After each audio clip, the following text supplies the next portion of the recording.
Hey everyone, I'm back. We're back.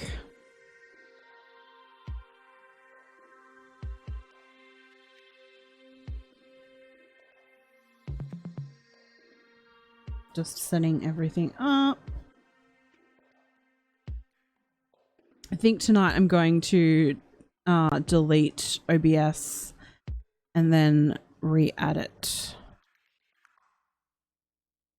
And see if that helps my little problem. The only thing is I can't... here we go. There are comments. Hey, Emily, Amy, Earthbound Spirit, Spider Lady, welcome back, everyone. Hopefully we don't have any more issues. I'm going to delete OBS. I'm going to have to write down all of my settings and then delete OBS and see what happens. But let's get back into it. So this is Aaron Pascal or Pascal.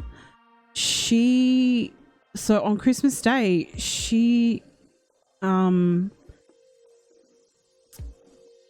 body was found in Boston in a parking garage alongside her two kids, Allison, who was 4, and Andrew, who was 1.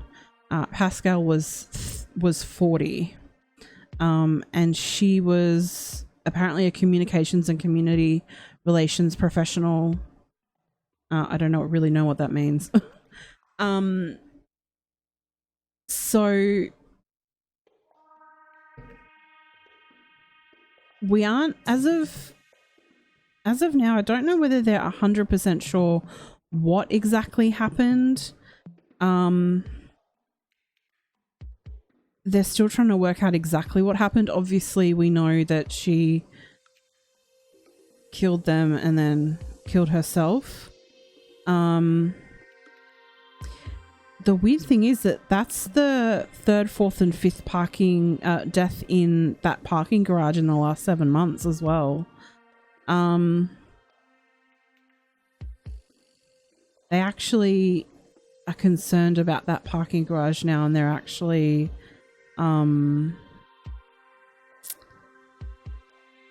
hiring security there. Oh, okay, interesting.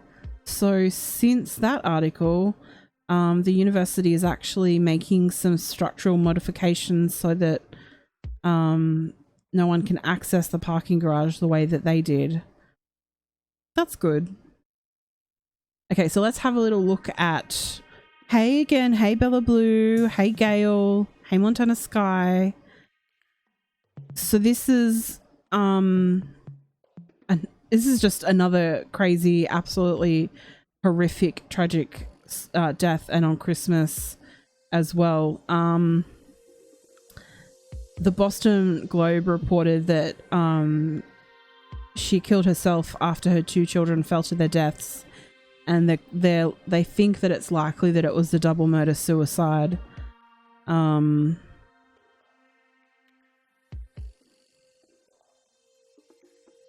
it happened between 1:25 p.m. and 1:35 p.m. on Christmas Day. There may be a 911 call, but no, it hasn't been released, and they haven't mentioned anything else about it.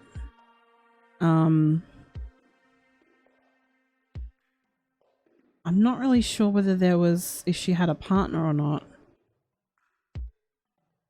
Apparently she attended Brown University.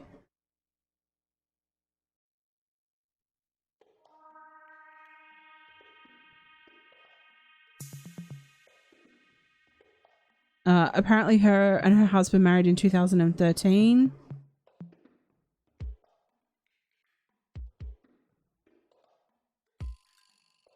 Oh gosh, so he's just lost his wife and his 2 children. That's horrible.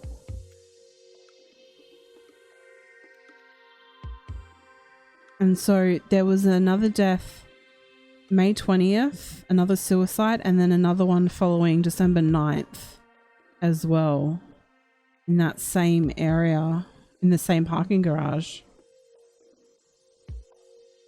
There really isn't a lot of information.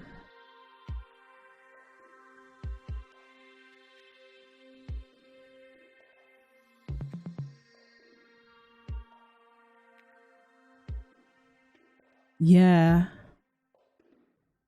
Yes, in China. And don't get me started on the suicide forest in Japan either.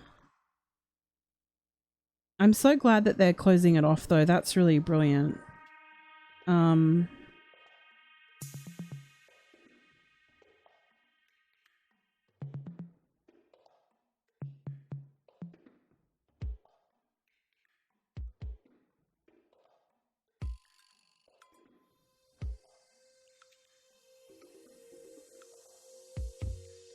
This is an interesting article from the Boston Globe about it. There's not really a lot of information that's known publicly, but they actually speak to Dr. Philip J. Resnick, who's a professor of psychiatry at Case Western Reserve University in Cleveland, and he says about the murder-suicide of a mother and child, it's murder out of love rather than murder out of hate, said Resnick, who has studied filicide, the killing of one's son or daughter, for 50 years. Women who decide to kill themselves may take young children with them. More often this happens in women who are desperate, depressed or psychotic. Sometimes, he said, the mother believes she's taking her children to heaven with her. Sometimes she has a delusional belief that she's saving her children from a fate worse than death, such as abduction or torture. In either case, though misguided, Resnick said the mother's motives are altruistic. In the Boston case, I can't say what happened, but is more likely to be in the altruistic category of someone who loved her children and somehow, in her distorted thinking, believed she was doing them a favor.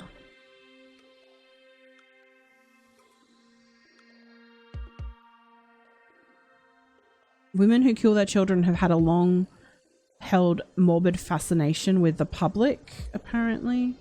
The case of Susan Smith, who drove her 2 young children into a lake in 1994, and Andrea Yates, who drowned her 5 children in a bathtub in 2001, were widely followed in the media.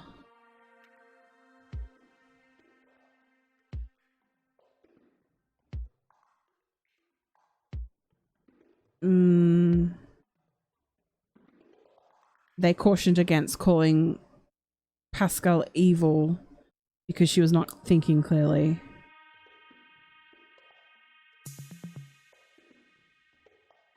But so yeah, there's not really a lot of information. Let me just pop that in as a source. No, there's nothing really about the father at all, which is interesting.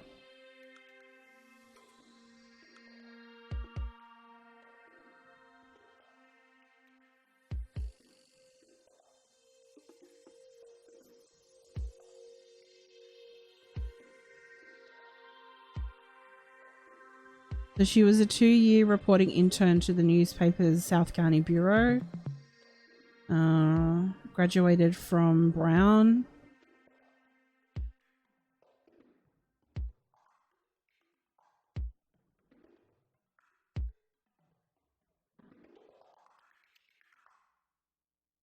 Well, that article had literally nothing in it.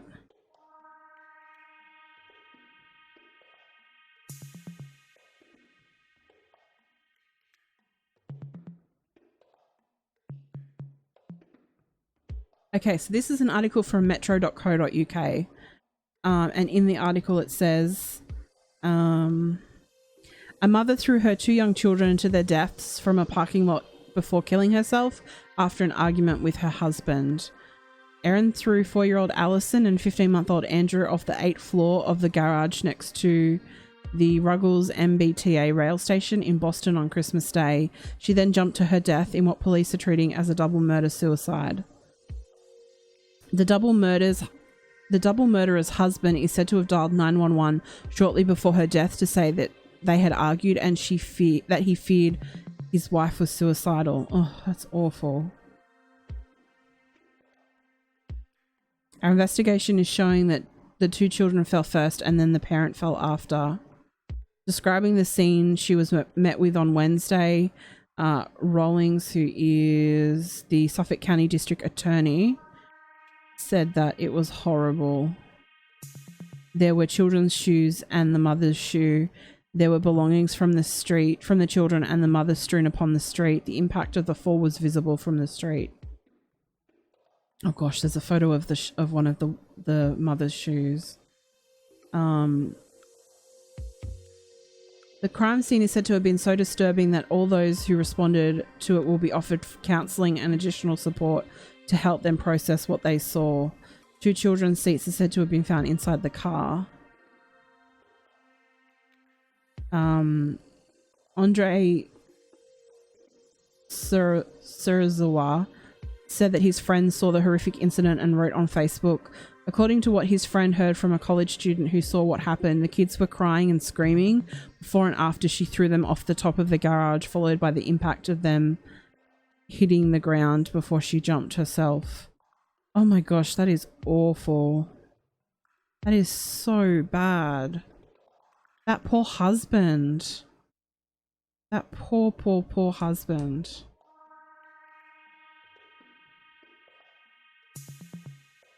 Oh, that's I've left the article in the description as well. There's photos, not for graphic photos, there's a photo of a shoe and stuff.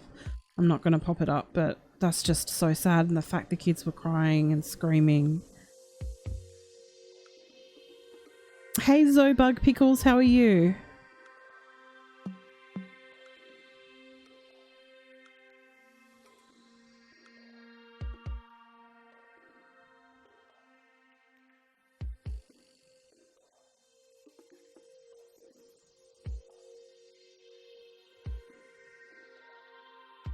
Hey JL Lang.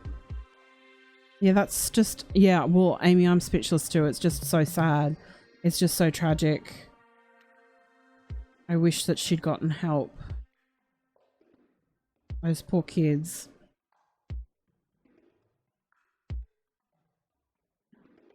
She had had an explosive argument with her husband prior. Really?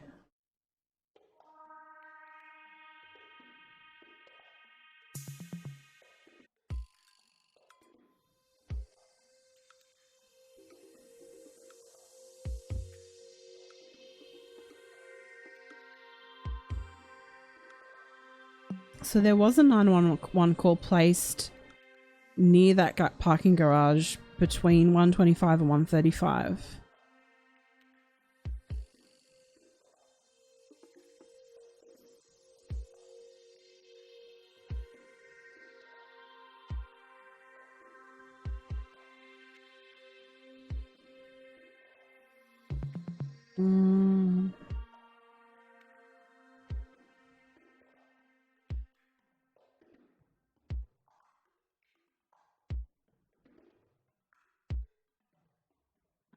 Yeah, there's nothing in that one. Link in chat. Oh, thank you.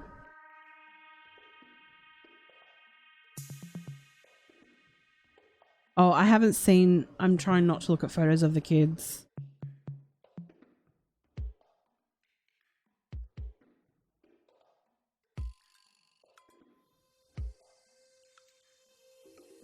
The police have been led to believe that the reason for this extreme... Oh, that's not... The sentence isn't right. The police have been led to believe the reason for this extreme measure by the woman was because of an explosive argument Pascal had with her husband. I still don't think it's his fault though if they had a fight. I don't think he would have thought that she would do that. That's hard for him to live with. Explosive, yeah, it could mean a lot of things though. It could mean physical, it could mean, I don't know, it could mean so much. Just very, very verbally volatile and abusive.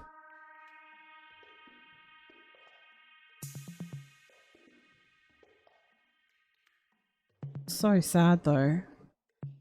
Oh gosh. Well, moving on from one sadness to the next. Guys, before I do that,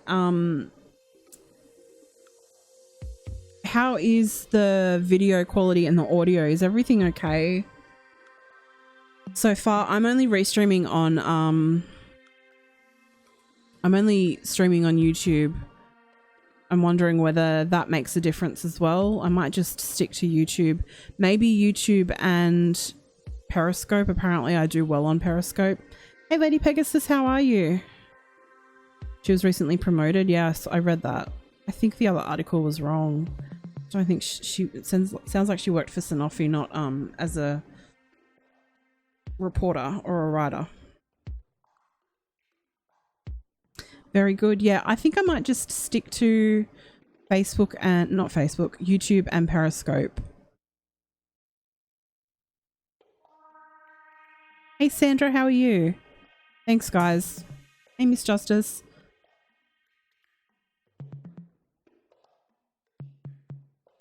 Perfect. Okay guys. All right. The last case I want to cover, this is going to take us a while. This case is really interesting, and I'm actually really glad that we have a great audience. In the sense, we have a very diverse audience, and I'm really glad that we have a guy in here as well, because this case I really feel like we need to talk about because it's going to be very heated when we talk about it, but I know that we can be really respectful towards each other. This is a really a polarizing case in a way, and we're going to talk about Crystal Kaiser.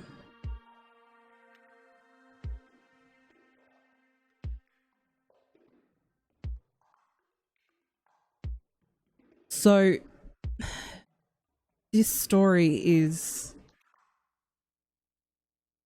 it's full on.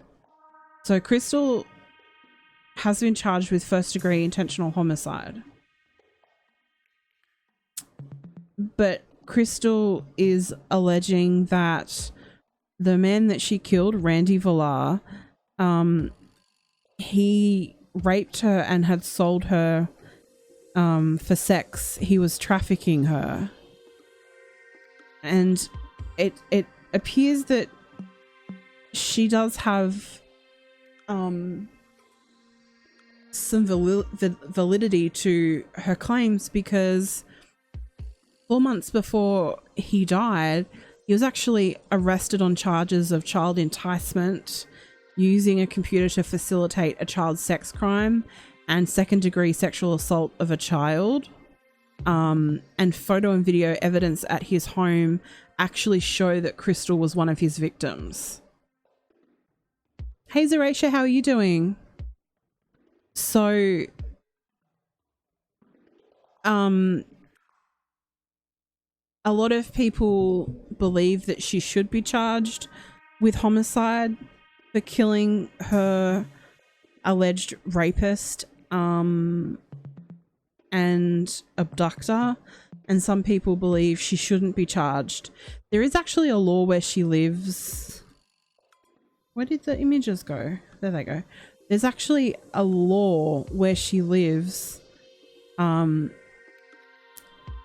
regards to this, but the judge has kind of ruled it out in a sense.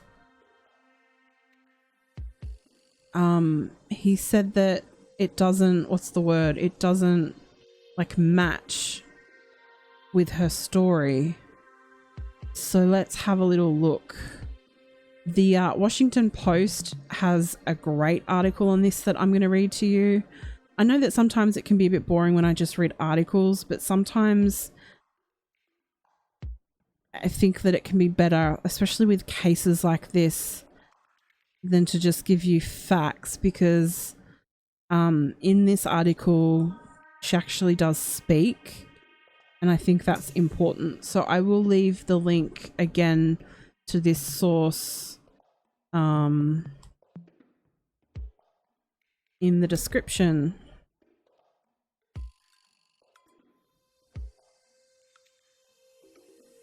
Yeah, interesting thoughts already, guys.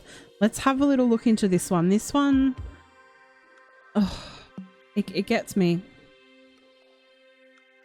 There's an image. Let me see if I can put this image up. Yeah, I'm going to put this image up because this image just gets me.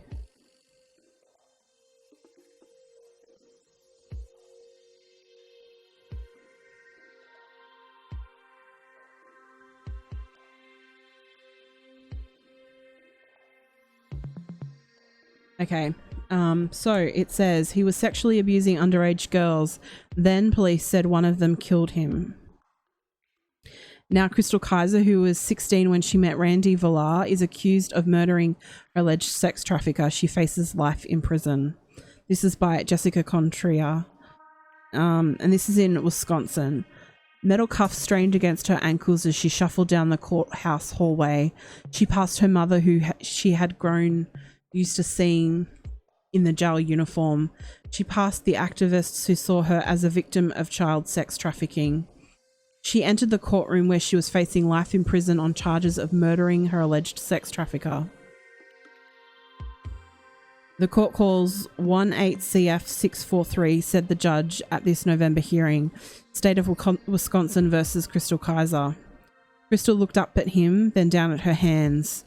She sat between the public defenders assigned to her when she couldn't afford her own lawyer. Beside them was the district attorney, the lead prosecutor for Kenosha County, a lakefront community of about 169,000 people between Milwaukee and Chicago. Both sides agreed to certain facts about what had brought her here. When Chrystul was 16, she met 33-year-old man named Randy Villar. Villar sexually abused Chrystul multiple times, and he filmed it. She wasn't the only one, and in February 2018, police arrested him on charges including child sexual assault, but then they released him without bail. Villar, a white man, remained free for 3 months, even after police discovered evidence that he was abusing about a dozen underage black girls. He remained free until Chrystul, then 17, went to his house one night in June and allegedly shot him in the head twice. She lit his body on fire, police said, and fled in his car. A few days later, she committed intentional homicide, an offence that carries a mandatory life sentence in Wisconsin. Gravely says he believes Crystul's crime was premeditated. The evidence, he argues, shows she planned to murder Villar so she could steal his BMW. Chrystul, now 19, maintains she was defending herself. Speaking publicly from jail for the first time, she said that when she told Villar she didn't want to have sex that night, he pinned her to the floor. I didn't intentionally try to do this, she said. Her case comes at a time when police and prosecutors across the country are reevaluating how victims of sex trafficking should be treated. This year, Tennessee released Cyntoia Brown, whose story went viral in the midst of the Me Too movement.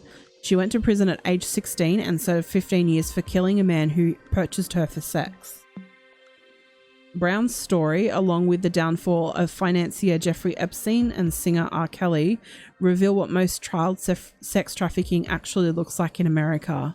Vulnerable children, not kidnapped and held captive, not chained and smuggled across borders, but groomed by someone they trust and manipulated into believing that they are the ones to blame for the abuse.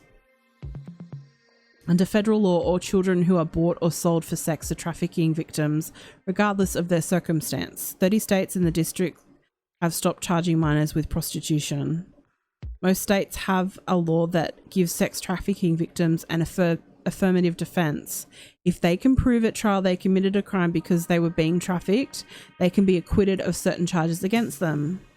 Wisconsin is one of those states, and Chrystul wanted to use that law to defend her actions. Despite prosecutors' certainty that her crime was premeditated, her lawyer argues she still has a complete defense to the charges. But the affirmative defense law has never been used in a homicide or any other violent crime. Not in Wisconsin, and as far as advocates know, not anywhere else.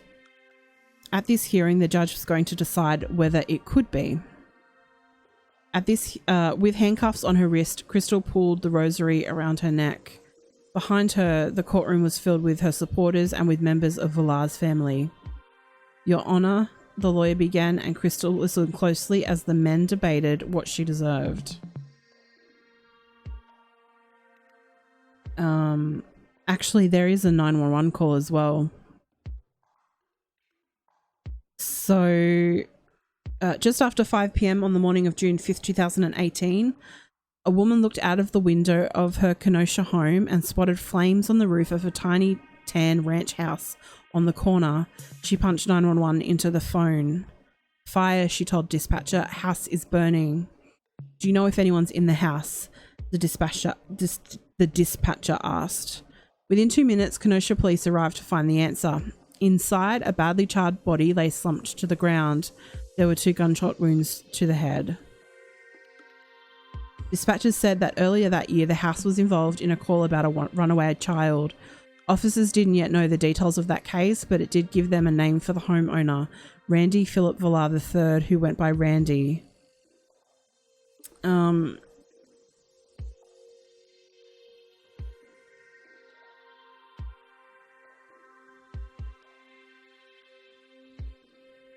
Sorry, lost my place. Police combed the house for evidence. Alcohol bottles on the floor, a pizza box in the fridge, multiple hotel room keys. Credit card records showed that one night before, he paid for an Uber from Milwaukee to his home. The Uber driver told the police he'd given a ride to a short black girl named Chrystul. Neighbors reported that there was usually a BMW in Villar's driveway. The car was found abandoned in Milwaukee. A receipt inside led police to the Family Dollar store, where security footage revealed that 4 teens had driven the BMW. One of them said he had a sister named Crystal Kaiser. Police found her Facebook page filled with photos of a slender girl who wore long, colourful wigs. On the night of the fire, she posted a selfie at 3:10 a.m.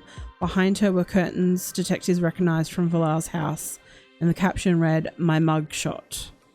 3 days later, Chrystul live-streamed on Facebook. She talked about giving her brother a BMW. She showed off a gun. She told her 20-year-old boyfriend, Delane Nelson, "I don't want to shoot anybody else." The next morning, a police drove a battering ram into Nelson's front door. They found Chrystul inside, a shower cap on her head. Zip ties were placed around her wrists, and she was escorted into a squad car. Her bail was set for $1 million.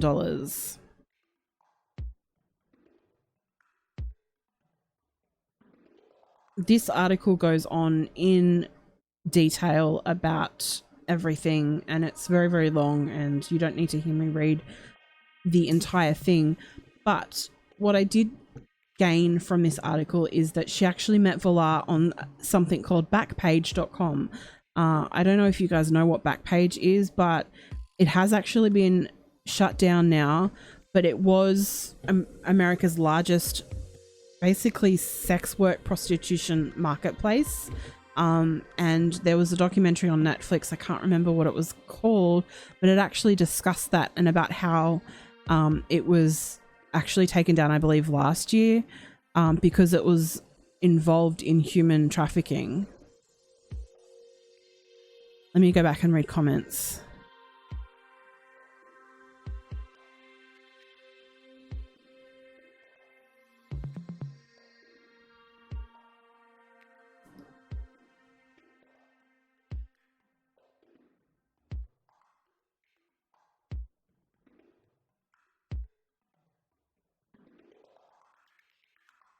So what I'm learning about trafficking is it's different than what I thought it was.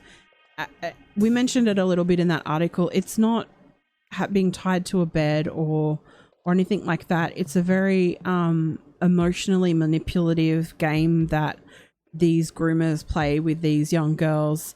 She was 16 at the time that she met him. He was 33. I mean, I'm assuming he paid for that Uber to bring her to the house, and she probably felt like she couldn't say no to that either.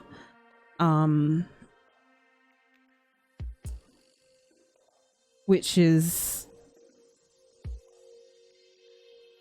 just awful that she felt that way. I can't remember the name of the documentary on Netflix, but I'll have to try and Google it, because it really does show you that trafficking in America looks very different from what I thought trafficking really was.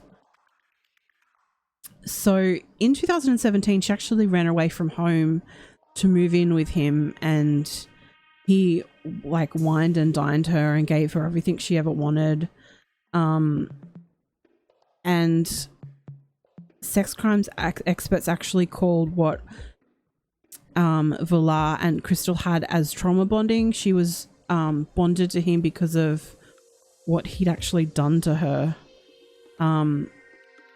Chrystul has said that she watched him sexually abuse underage girls because she'd actually seen the videos, and there's evidence of that as well. So yes, as we mentioned, he was actually arrested February 22nd, I believe, of this year. Not this year, last year, sorry. And he was released, as we talked about, which is just disgusting. Within 12 days, though, he was of him being released, he was actually killed by Chrystul.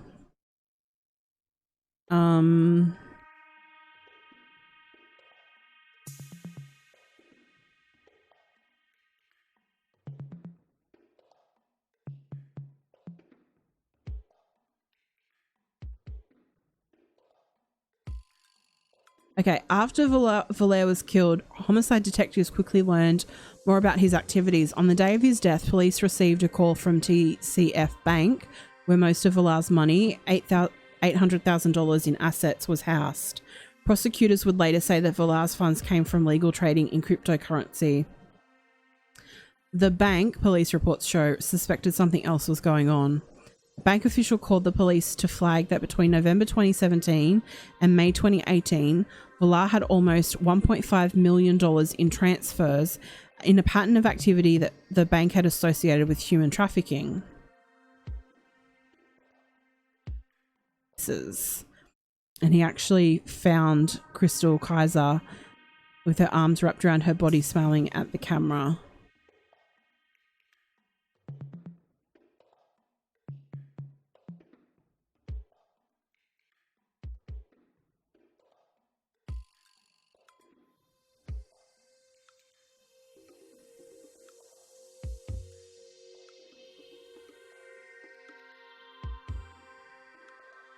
So he sold her on Backpage.com to other people, and he would drive her to the hotel rooms for the meetups, and then he'd take the money that she earned, which is very typical of traffickers.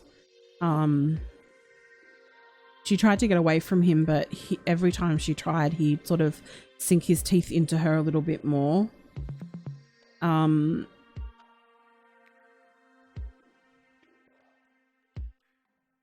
So Chrystul recounts the day that this happened, and says, I had went to his house. He had ordered some pizza. We were smoking, and he asked me if I wanted to drink any liquor.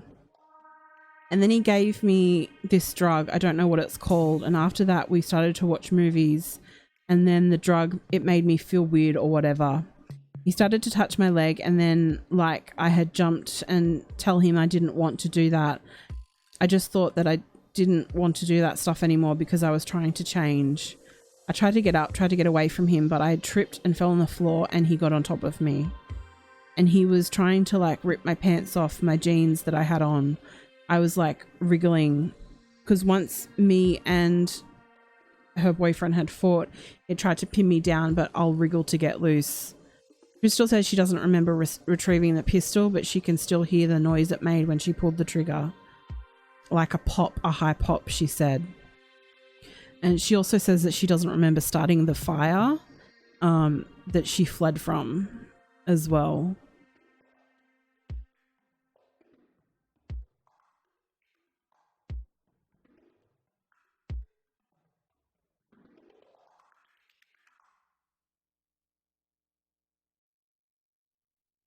So, I mean, there's a lot to this one. So it's an affirmative defense that they want to use. And like we said, it's to use the fact that the perpetrator was sex trafficking them at the time.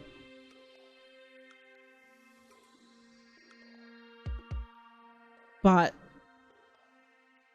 the Judge David P. Wilk, announced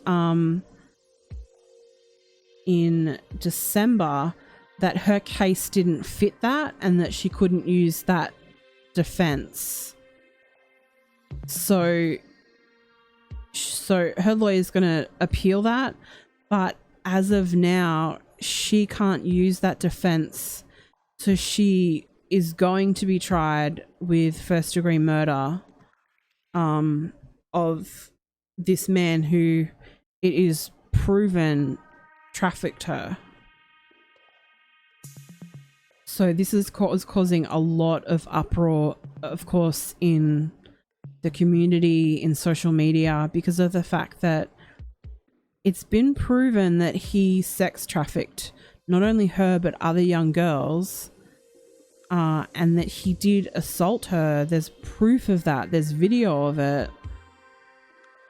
But the judge won't let her use that as a defense because they believe that it was premeditated, and that, which I just don't.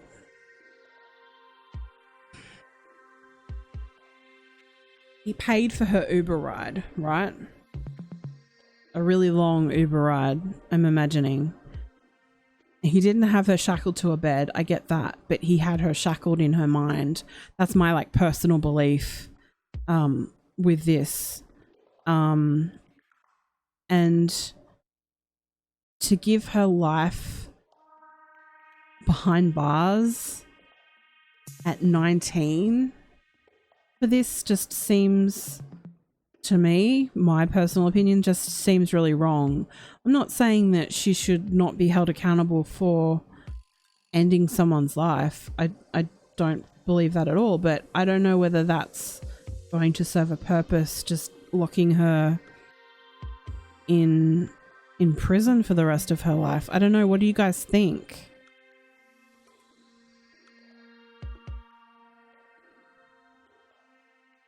Yeah, so Spider Lady says it's the selfie in the victim's home and uploading a live video claiming she's saying she shot a white dude and she wasn't afraid to kill again. She went too far with that. Absolutely. I think that she needs to be maybe in some sort of mental rehab, something like that. I don't know whether prison's the right place.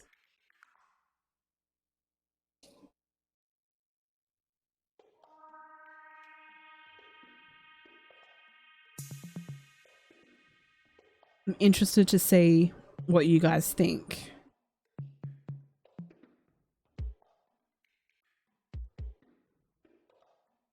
No, I don't think it should be dropped completely either. I think that if you take someone's life, there has to be accountability. But I don't know whether prison's the right place for someone like her. I think she needs some sort of treatment, and I think that it's a bigger conversation as well. The fact that this white man had there was evidence of what he was doing, and there was a little bit of complacency, I believe, by police and the justice system. But then we have this woman, this 19-year-old black girl who's on a $1 million bond, and this man, this white man who has physical evidence of him assaulting underage children, and he's not given us any bond. I mean, I got to call that out. I have to.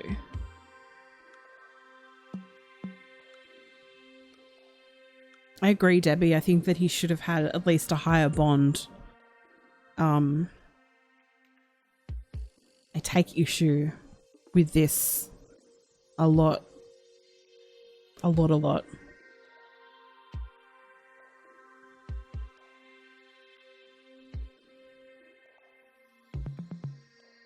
Yeah, Montana, the judge was a man.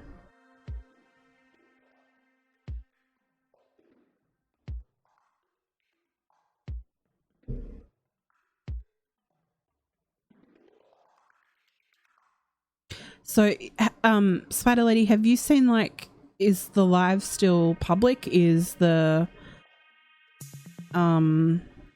of that public?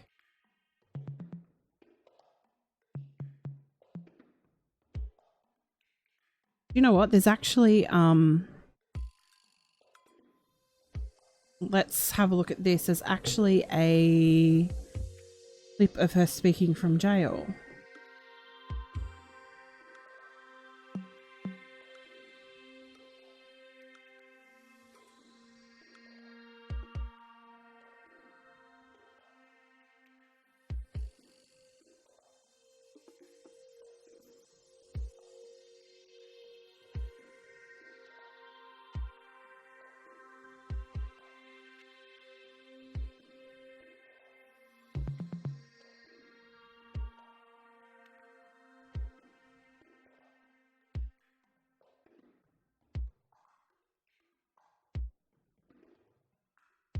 All right, let me mute so you guys can listen to this.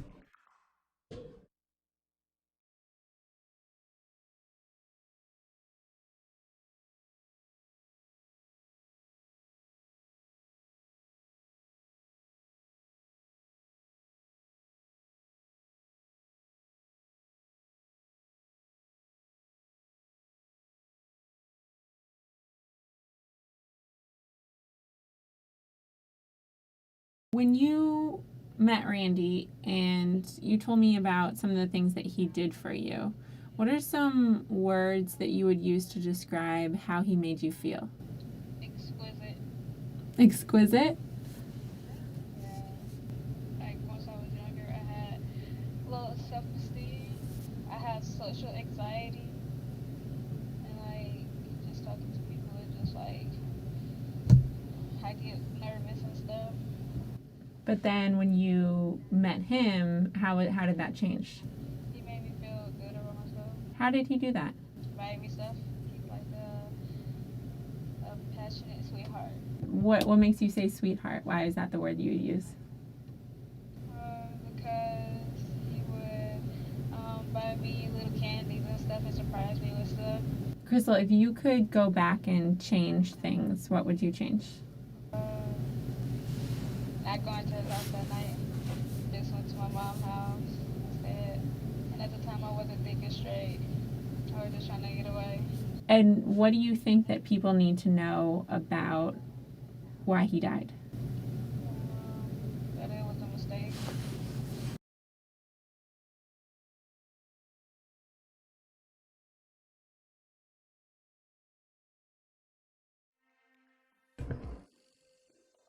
I know the audio, I could barely hear her as well. It's really hard, but it was good to hear from her, actually. Let me see what you guys are saying.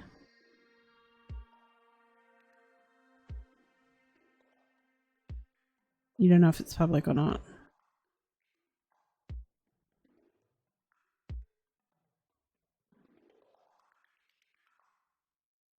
It's okay, Amy. This is a really hard one. It's a very complex issue. And if you've got brain fog, it's it's hard to discuss. It is. Spider Lady says it really well, though. He should have been locked up for it, not killed. It's true. He shouldn't have been killed. And I'm not defending that at all. And I don't think you'll find, well, you'll probably find some people feel that way. But at the end of the day, I think she was put in a place mentally where she felt like that was probably her only option. And that's really hard to I just feel so, I just feel for her. I really do, because I can't imagine being in that position as well. No, Montana, I don't think that's what Spider Lady is saying. I think that the justice system failed in a sense. You've got her on a $1 million bond and he's on no bond. Where's the accountability there? That's sort of what I'm thinking. And I don't think Spider Lady's defending him at all. I'm not trying to speak for her, but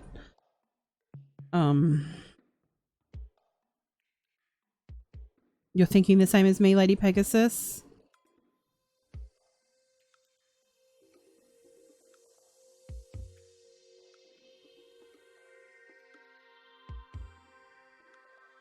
It's a hard case to discuss because it's such a sensitive topic.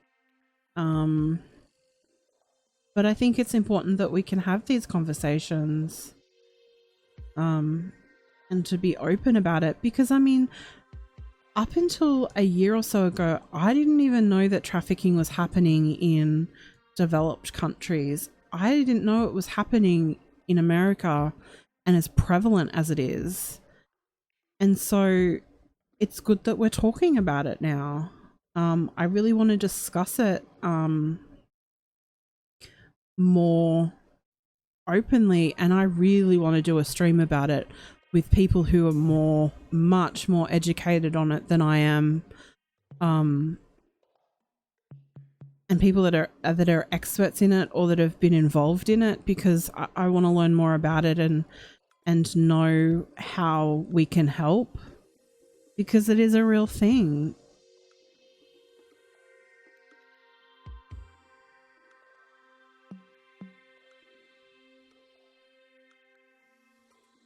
I'm just seeing if there's any other information we know.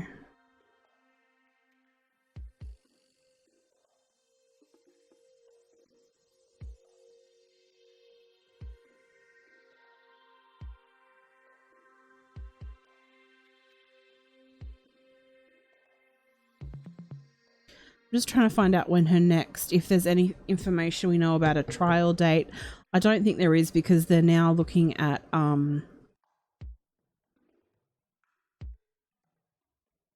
they're going to appeal that ruling, that the fact that she can't use the affirmative defense. So I don't think there's a trial date set at all. Nothing really mentions that. Let me just double check.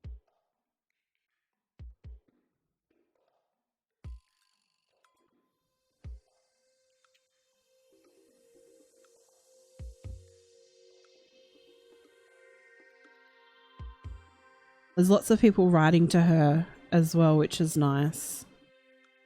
I still want to do that. I would really like to write to prisoners, but I'd need to buy a PO box, and I don't know if I can afford that. I would love to, but it's apparently annually it's a couple of $100s to get a PO box. I would really love to do that. I think that would be fascinating. Do you know what's really interesting about that, Spider Lady? Hey Mel, how are you? Hey Moonshadow. I'm just getting here. What did she mean that if it was a mistake? What do you mean, Moonshadow? Hey Sassy Pants, how are you doing? So interesting you said that, Spider Lady, about the sugar daddies. I don't know how I ended up on the weird side of YouTube last night. There's YouTube accounts that are just women showing what they get off their sugar daddies. It's just, the whole thing is, there is so many layers to these topics. It's really full on. I mean, Bella Blue makes the point, how many more victims would there be if he had lived and been allowed to continue doing this? And that's where I once again think that the justice system did fail. Montana Sky says, they pick him up, she thinks she's safe, they let him go, she's not. They pick him up and she's safe, no bond, she's in danger again. What the hell was she supposed to do? Yeah, I feel like given her age as well, she probably thinks that that was the only option, which is really sad. Really, really sad. Yeah, they do. A lot of women do or young girls do choose that lifestyle. Montana Sky you need to stop apologizing. I feel like you're going to come into every stream, you poor thing, and be like, I'm sorry. Hi, I'm a male. I'm sorry. Please don't ever think that you need to do that though. Like, I mean, I guess if I was in your shoes, I'd probably feel the same way. But you shouldn't. Were you around when we were talking about poor Kevin Bacon from Michigan? As well, I don't know. It's just, I want to bring you more cases that are not just men based. It's kind of why I sort of talked about the Aaron Pascal case a little bit as well. Yes, sugar babies. Yes, sugar babies. Hey, Tracy L. Yeah, I found some YouTube accounts that are just for showing what they get given from their sugar daddies and their sugar babies. It's just very interesting, the whole thing.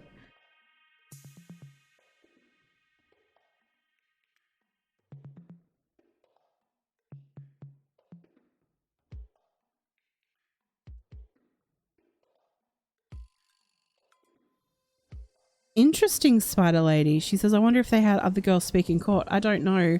I don't think they're really up to that yet. I think we're still in such early stages.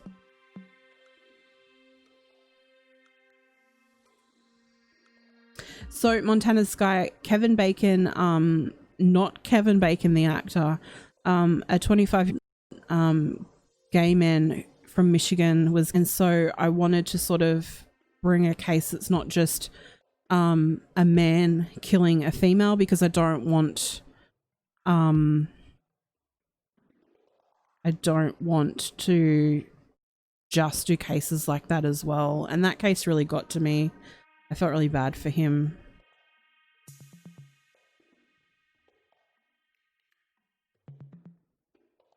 Moon Shadow says, I think most get into that lifestyle through drugs. Maybe. I'm not educated enough.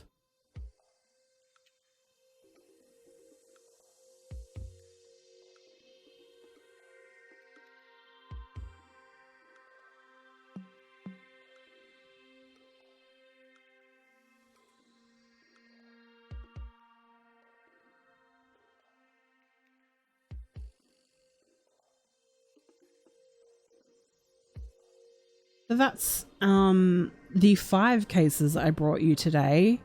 So we talked about Harley Dilly, the 14-year-old who's missing.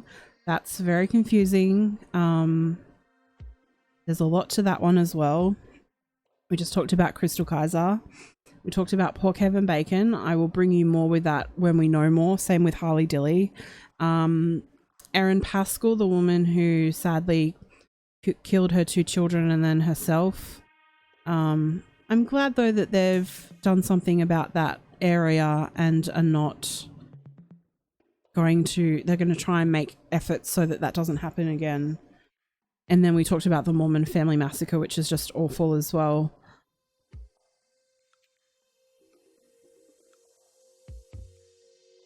So pretty heavy topics for the day. But I'm glad we were able to go over all of them. Unfortunately, in true crime, there is just so much going on, and there's so many other cases that people have brought me that I haven't even been able to look at because I've been doing other things as well.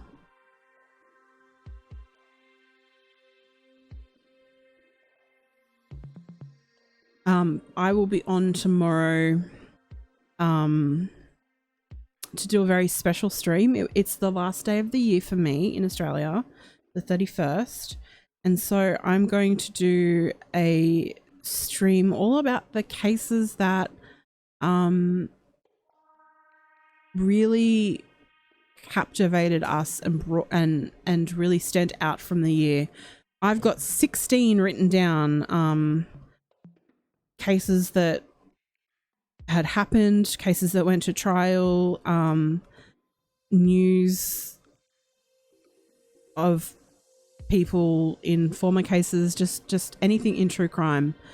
So I'm really excited to do that. She does, Spider Lady. She needs some help after this. Oh, you watched two documentaries on John Bonet. What ones were they, J.R. Lang?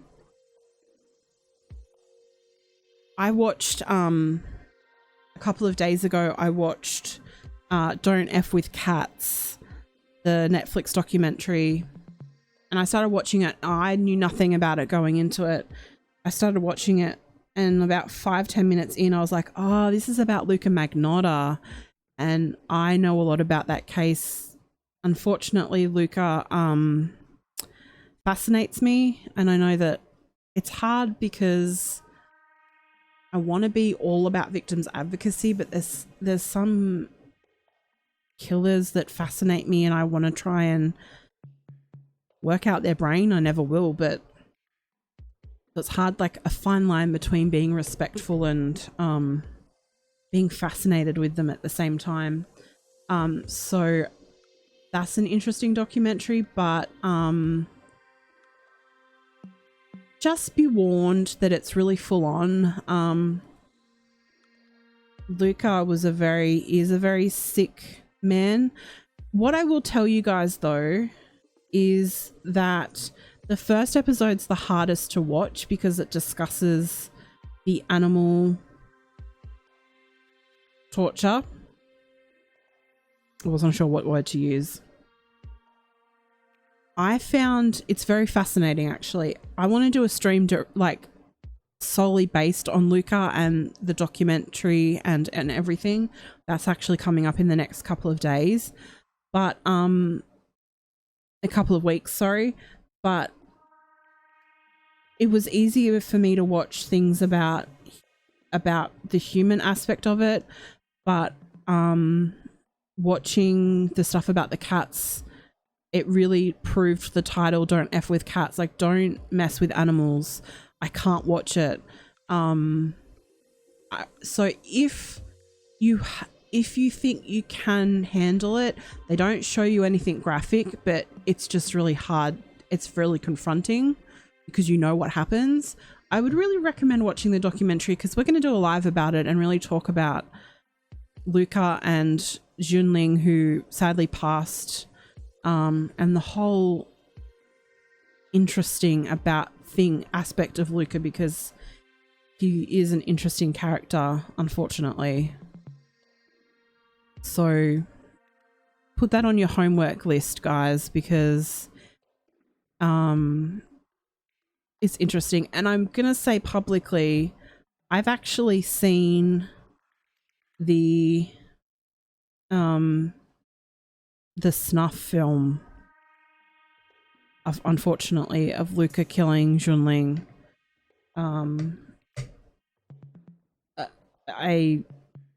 It's one of those things that I came across years and years ago.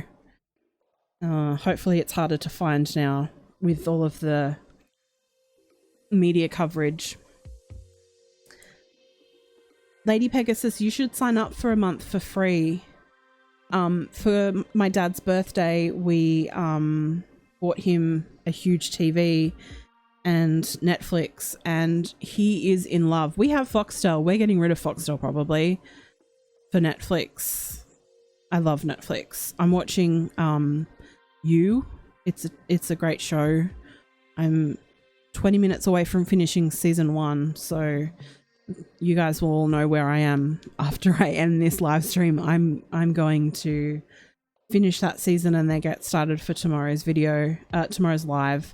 I think I'm going to do call-ins whilst we talk about the cases that we want to talk about tomorrow. Tomorrow's not going to be like very information based. It's just going to be very chit chatty, talking about the cases that really affected us this year. So make your lists so that we can all discuss it together, the cases of 2019 that impacted us. Yes, Mel, I can assure you, and I would never say that to you. After the first episode, they move on from that. Okay, so with the case of Luca Magnotta, he uploads videos, unfortunately, killing cats. It's awful. It is so awful. but that's how they all find him, is from that. And they actually move on from that because unfortunately it gets a lot worse, and he moves on to people. And so the first episode is, and not the whole episode either, the first 3/4 of the episode is about the animal situation, and then they move on from that. They really do. If you haven't watched you should. It's really interesting, and it's not true crime, but it deals with stalking, so it's fascinating. I'm really excited to watch season 2. I think there is a Foxtel Netflix. I've got to look into that because we're paying way too much for Foxtel, and I don't actually watch my Foxtel, so that's a bit embarrassing. I'm either watching I'm watching Netflix or Stan, or I watch YouTube. I don't watch free to air, and I don't watch Foxtel anymore. Benny Hill. Yeah, I actually got anxious and uncomfortable watching the first episode of the 3-part series Don't F With Cats, but if you can get past the first episode, you should be okay. Unfortunately, I think that the animal part is the hardest part, as opposed to the human killing. We're kind of used to that. The animal stuff is just too hard. It really is. But I can assure you, because I didn't know whether I was going to continue, and I pushed through, and the first episode is the worst. It's the most confronting. You is about a guy who's basically obsessed with a girl. It's about stalking to the extreme. It's a fiction show. Oh, Mel, that's interesting. I might call and see what they can do for me. I don't really watch Foxtel. So Foxtel for me, for anyone in America, it's satellite. What's the other thing you call it? Cable. I really don't watch it. I watched it when Game of Thrones was on, but I haven't really been watching it since.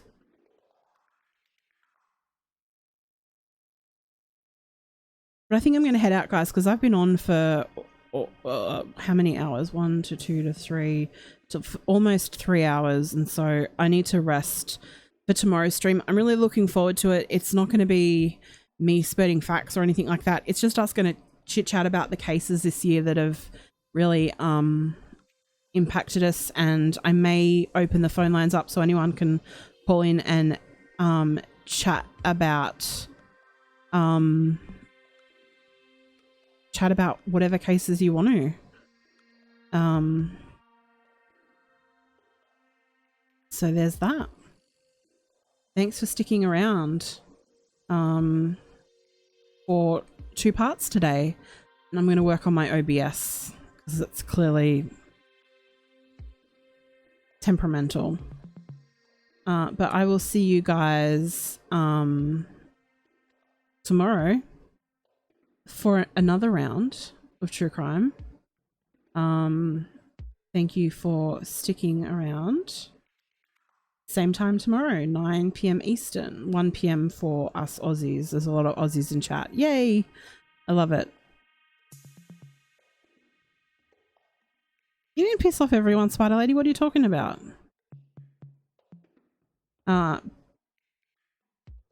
Enjoy. Go watch some Netflix, everyone, or Foxtel, or whatever you have. And I'll see you guys tomorrow. Bye, guys.